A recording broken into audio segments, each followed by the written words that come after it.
બધા લોકો કિસ્મતમાં માને છે. આપણે બધા એમ કહીએ છીએ કે આ કિસ્મતમાં હોય છે અને તે કિસ્મતમાં હોય છે. કિસ્મતમાં શાદી લખેલી હોય છે, કિસ્મતમાં પુત્ર લખેલા હોય છે, કિસ્મતમાં ડૉક્ટર બનવાનું લખેલું હોય છે. એમ આપણે બધા વિચારતા હોઈએ છીએ.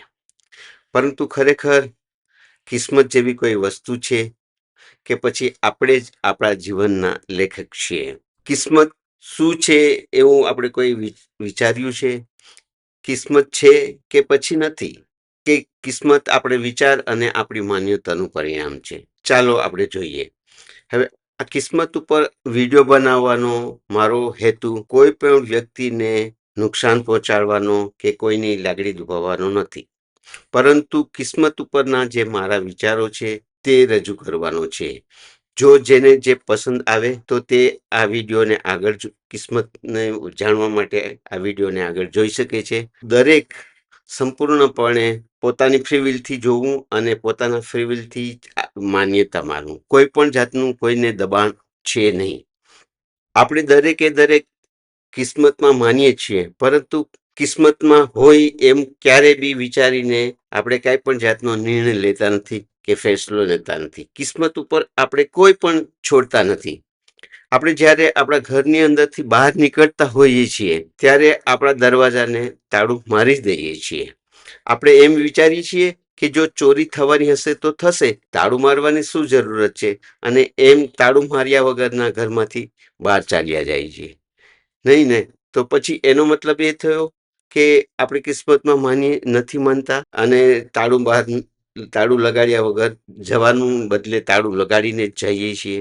જો કિસ્મતમાં માનતા હોઈએ અને કિસ્મતમાં લખેલી હોય તો પછી તાળું મારવાની શું જરૂરત છે? બીજી વાત કે આપણે બધા માનીએ છીએ કે જોડીઓ સ્વર્ગમાં બને છે. જો જોડીઓ સ્વર્ગમાં બનતી હોય તો પછી જ્યારે આપણને માંગવું આવે છે ત્યારે આપણે એની પૂરેપૂરી તપાસ કરીએ છીએ કે આ વ્યક્તિ કોણ છે, એ શું કરે છે, એનું ખાનદાન કોણ છે, શું કેવું છે, કેટલો પગાર છે, વગેરે વગેરે બધું એમ કરીએ છીએ. અને આમ જ આંધળાધૂળથી એની સાથે શાદી તરત જ કરી નથી લેતા અને આપણે પૂર્ણ તપાસ કરીને જ શાદી કરી છે. જો જીવનસાથી આપણા કિસ્મતમાં લખેલો હોય, જો જોડી ઉપર જ લખેલી હોય, સ્વર્ગમાં જ લખેલી હોય, તો પછી આપણે તપાસ કરવાની શું જરૂરત છે?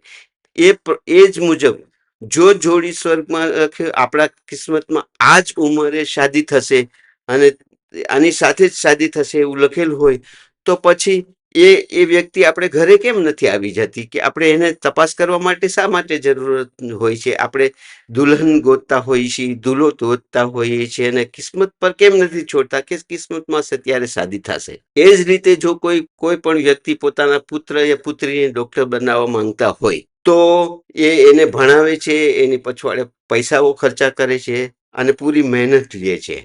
જો એને કિસ્મતમાં ડિગ્રી હોય, આ એક ડોક્ટર બનવાનો જ હોય કે બનવાની જ હોય, તો પછી એને કોઈ પણ જાતની મહેનત કરવાની શા માટે જરૂરત પડે છે? એને જ્યારે એ સમય થશે ત્યારે એના MBBSની ડિગ્રી એને ઘરે આવી જશે. પરંતુ નહીં, આપણે બધા મહેનત કરીએ છીએ. તો એનો મતલબ એ થાય છે કે આપણે કિસ્મત ઉપર કાંઈ મૂકતા નથી, તો પછી કિસ્મત ઉપર કાંઈ કિસ્મતમાં માનતા બી નથી. તો પછી શા માટે કિસ્મત કરતા રહીએ છીએ?